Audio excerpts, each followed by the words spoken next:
잠언 20장 22절에서 24절까지 말씀 같이 보도록 하겠습니다. 같이 읽겠습니다. 시작. 너는 악을 갚겠다 말하지 말고 여호와를 기다리라. 그가 너를 구원하시리라. 한결같지 않은 저울추는 여호와께서 미워하시는 것이요 속이는 저울은 좋지 못한 것이니라. 사람의 걸음은 여호와로 말미암나니 사람이 어찌 자기의 길을 알 수 있으랴. 아멘. 네, 잠언 20장 22절에서 24절까지의 말씀입니다.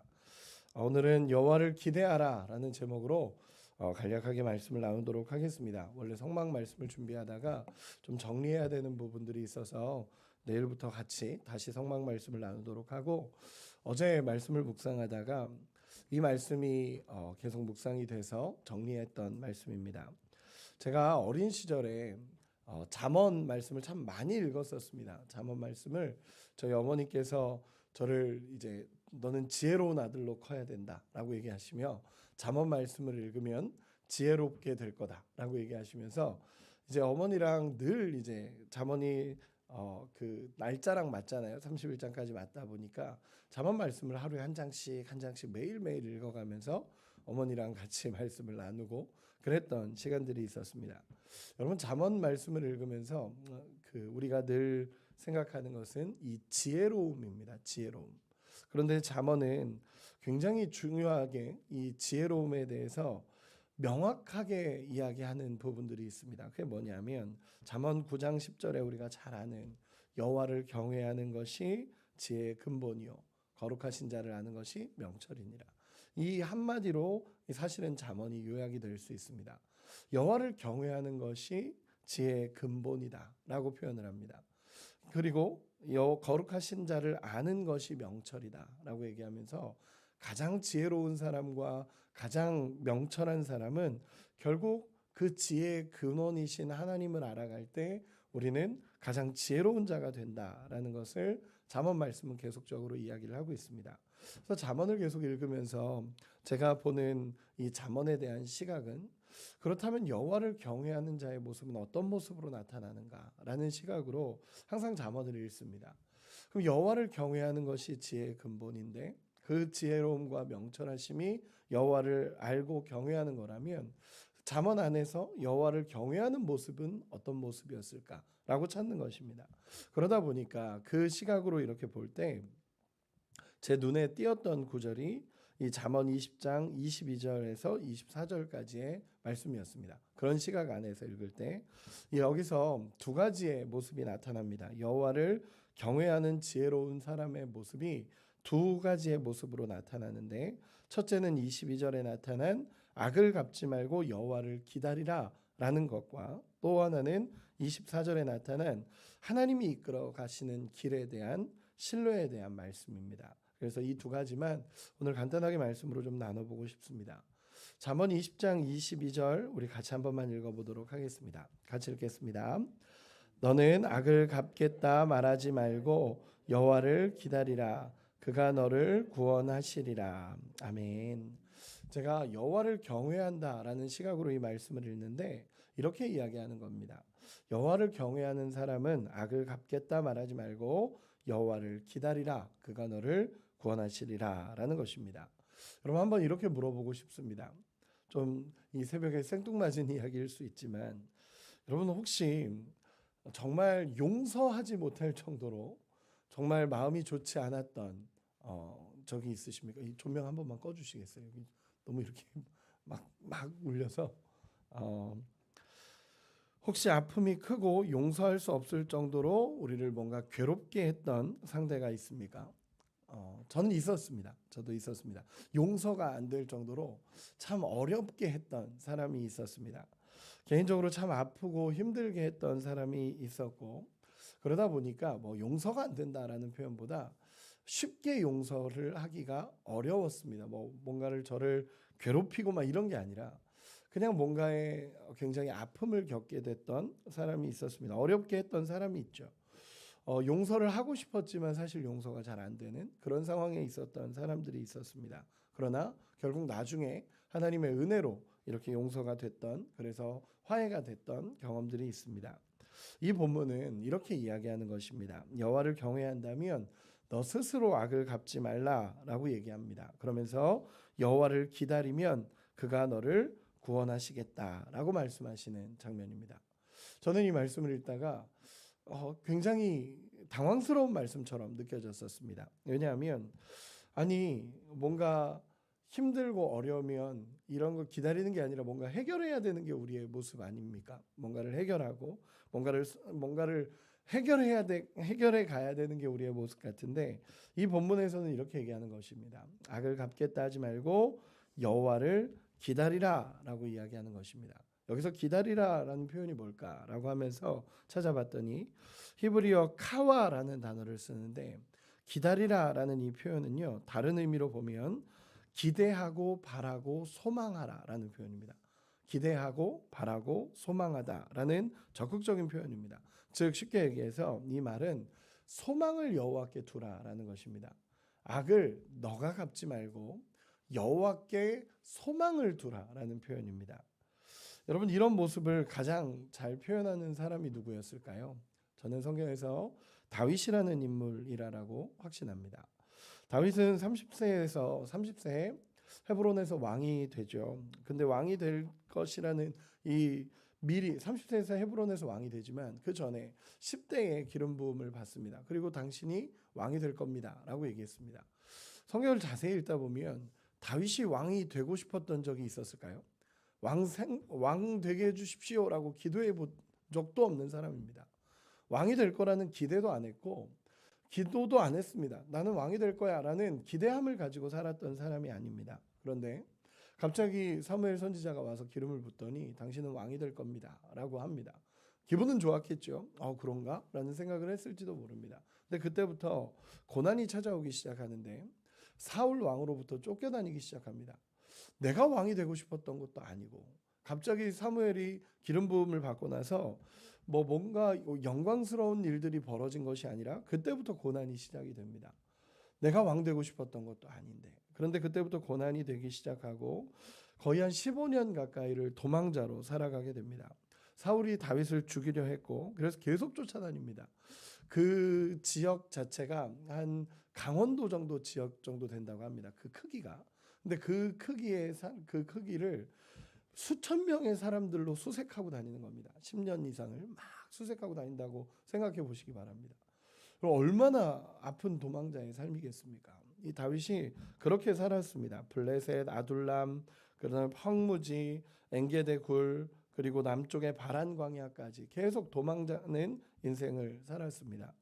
처참한 삶이고 비참한 삶이었죠. 어쩌면 정말 이 사울 그 시편 말씀들을 보면 얼마나 괴로웠는지가 그대로 나타납니다. 그러던 중에 이제 반대로 역전이 돼서 사울을 죽일 수 있는 완벽한 찬스가 이 다윗에게 찾아옵니다. 엔게디 광야에서의 굴에서 이제 사울이 용변을 보러 굴로 들어오는데 그 굴에 다윗과 사람들이 숨어 있었던 겁니다. 이제 사람들, 여러분 생각해 보시기 바랍니다. 완벽한 기회 아닙니까? 정말 완벽한 기회 아닙니까? 저였으면 이건 하나님 뜻이다. 도망다니다가 저였으면 이건 하나님 뜻이다. 분명 하나님께서 나에게 이제 더 이상 도망자의 삶을 종료하게 하시는 하나님의 은혜구나. 옆에 있는 사람도 이야기합니다. 참모진들이 다 죽이십시오. 이 뜻입니다. 이런 기회가 오지 않습니다. 라고 이야기할 때 다윗은 거절합니다. 내가 죽이지 않겠다. 그리고 사울을 죽이면 이 비참한 삶을 끝낼 수 있는데 죽이지 않습니다. 이유는 하나입니다. 성경은 분명하게 얘기하죠. 사울을 세우신 분이 하나님이시기 때문입니다. 이스라엘 왕으로 세우신 분은 하나님이시기 때문에 이 사울이 아무리 나를 괴롭힌다 할지라도 하나님이 처단하시는 거지 내가 하지 않습니다. 라는 고백을 하게 됩니다. 그러다가 시편 57편에서 이 다윗이 쫓겨다니는 그 상황에서 결국 하나님 앞에 글을 쓴 것이 있었는데 그걸 우리말 성경으로 보면 제가 읽어드리겠습니다. 57편 3절인데 그분이 하늘로부터 나를 구원하시고 나를 삼키려던 사람들을 꾸짖으실 것입니다. 하나님께서 그의 신실하신 사랑과 그의 진리를 보내실 것입니다 라고 기록을 합니다. 이 표현이 뭐냐면 하나님이 꾸짖으실 것입니다 라는 표현입니다.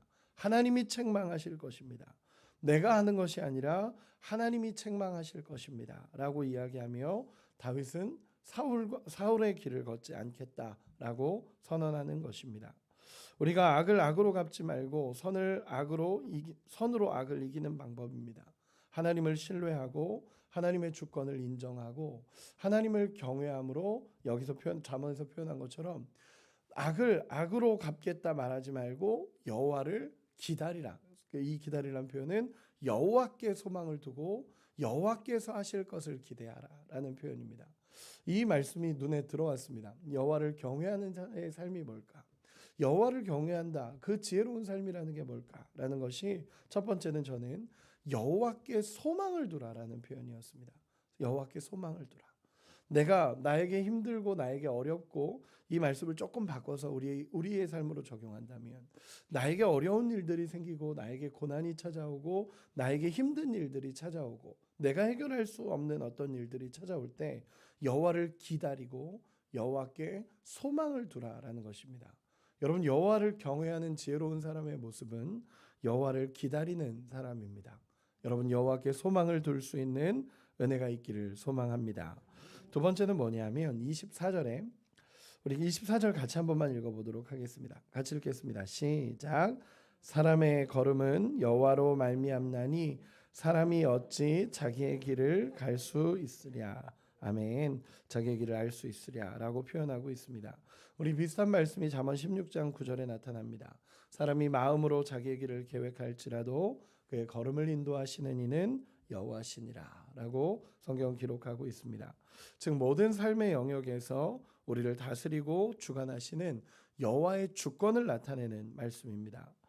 여러분 사람이 아무리 내 마음으로 길을 계획하더라도 그 걸음을 인도하시는 이는 하나님이십니다.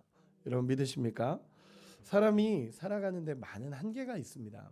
우리가 살아가는데 우리가 넘치는 은혜로 살 것 같고 내가 뭔가를 잘할 것 같고 내가 무언가를 달릴 것 같지만 사실 사람이 살아가는 데는 한계가 있습니다. 우리는 사실 한 치 앞도 못 보고 보는 연약한 인간입니다. 사람이 아무리 좋은 길 같아 보여도 잘못될 길일 가능성이 사실 너무나 큽니다. 경험하지 않습니까? 우리 눈에 좋아 보이는 길이어도 잘못된 길이었을 가능성이 사실 너무너무 많다라는 것입니다. 우리가 지금까지 참 많이 겪어오지 않습니까? 우리의 길은 완벽할 수가 없습니다. 그렇기 때문에 정말 지혜로운 것은 무엇이냐면 오늘 본문처럼 여호와를 의지하고 여호와를 신뢰하는 것이 가장 지혜로움이다라는 것입니다. 여러분 여호와를 의지하기 위해서는 기도하셔야 합니다. 저는 그래서 이렇게 새벽을 깨우고 기도하시는 분들을 정말로 축복하고 정말 이것이 은혜라고 저는 확신합니다. 우리 정말 하나님께서 기도하는 자의 길을 인도하시고 기도하는 자의 길들을 하나님께서 이끌어 주신다라는 것입니다. 이전에 있던 교회 담임 목사님께서 설교할 때 그런 말씀을 하셨습니다. 계속 마음에 남았던 한 문장이 있었는데 그게 뭐였냐면 소경을 인도할 때 우리가 소경을 인도해 갈 때는 먼 길을 알려주는 것이 아니라 바로 앞의 길을 알려주는 거다라는 표현이었습니다. 굉장히 단순한 말이었습니다. 소경을 인도해 갈 때는 먼 길을 앞에 있는 멀리 있는 길을 알려주는 것이 아니라 바로 앞에 있는 길을 알려줘야 그 소경이 걸어갈 수 있다는 것입니다. 저는 그 말이 말씀으로 깨달아지는 것이 무엇이냐면 주의 말씀이 내 발의 등이요 내 길의 빛이니라 이 말씀입니다. 뭐냐면 우리의 인생을 스포트라이트처럼 끝까지 쫙 비춰주면 얼마나 하나님 앞에 감사하겠습니까? 우리가 그렇게 쫙 비춰주면 가면 좋은데 그렇게 소경을 인도할 때는 그게 아니라는 것입니다. 무엇이냐면요. 주의 말씀이 내 발의 등이라는 것은요. 스포트라이트가 아니라 등불 들고 요 앞에 바로 앞에 겨우겨우 보이는 그것입니다. 왜 그러겠습니까? 이 말씀을 의지해야 요 앞에 길을 보고 한 걸음 한 걸음 걸어가기 때문에 그렇습니다. 여러분 여호와를 의지한다라는 것이 어떤 길이겠습니까? 우리가 앞으로 가야 될 모든 것은 다 우리가 알지 못합니다. 그러나 기도하고 하나님의 인도하심을 구할 때 하나님은 한 걸음 한 걸음을 우리를 인도해 가십니다.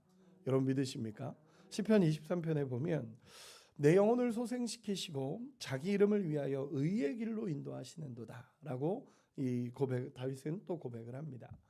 여러분 하나님이 진짜 인도하시는 길은요, 의의 길로 인도하신다라는 표현입니다. 의의 길이라는 표현은 바른 길로 인도해 주신다라는 표현입니다. 그러면 우리의 궁극적인 목적은 하나님의 인도하심을 따라서 의의 길로, 바른 길로 인도해져 가는 게 하나님의 은혜고 뜻입니다. 그러면 이 길을 걸어가는 사람은요, 어떤 때는 푸른 초장을 머물 때도 있고, 어떤 사람은 사망의 음침한 골짜기를 걸어가야 될 때도 있습니다. 그런데 중요한 건 여기가 목적지가 아니라는 것입니다. 여러분 푸른 초장이라고 해서 매일 거기만 있을 수 있는 것도 아니고, 사망의 음침한 골짜기라고 해서 매일 거기만 있을 필요도 없는 겁니다. 여호와가 목자가 인도해 가시면 푸른 초장에 하루 있다가 사망의 음침한 골짜기에 열흘 있을 수도 있는 거고, 푸른 초장에 열흘 있다가 사망의 음침한 골짜기에 하루 이틀 있을 수도 있는 겁니다. 그런데 여기가 목적지가 아닌 이유는, 우리의 목적지는 거기에서 기뻐할 게 아니라 목적지를 향해 가서 거기 도착하는 것이 목적입니다. 그 도착지가 어디라고요? 의의 길, 바른 길, 그곳으로 하나님은 우리를 인도해 가신다라는 것입니다. 즉 하나님이 우리의 인생을 인도해 가실 때는 때로는 푸른 초장도 있고 때로는 사망의 음침한 골짜기도 있고, 그러나 거기가 우리의 종착지는 아닙니다. 우리의 종착지는 하나님이 인도해 가시는 바른 길이라는 것입니다. 출애굽기 13장 17절을 보면 제가 좋아하는 말씀인데 이렇게 기록을 합니다. 바로가 백성을 보낸 후에 블레셋 사람의 땅의 길은 가까울지라도 하나님이 그들을 그 길로 인도하지 아니하셨으니 이는 하나님이 말씀하시기를 이 백성이 전쟁을 하게 되면 마음을 돌이켜 애굽으로 돌아갈까 하셨습니다. 아멘. 제가 출애굽기 강해를 하면서 자주 강조했던 말씀 중에 하나가 이 말씀입니다.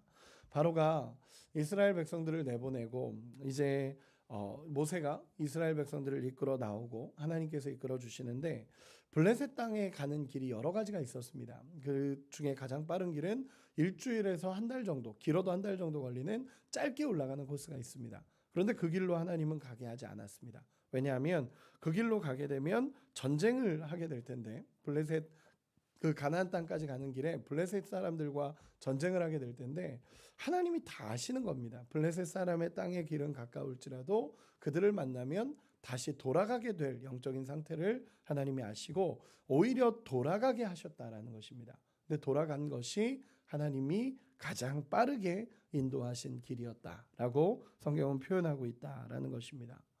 여러분 우리의 인생을 이렇게 돌아볼 때 오늘 본문 다시 24절에 사람의 걸음은 여호와로 말미암나니라고 표현해야 합니다. 그리고 사람이 어찌 자기 길을 알 수 있으랴라고 표현하고 있습니다.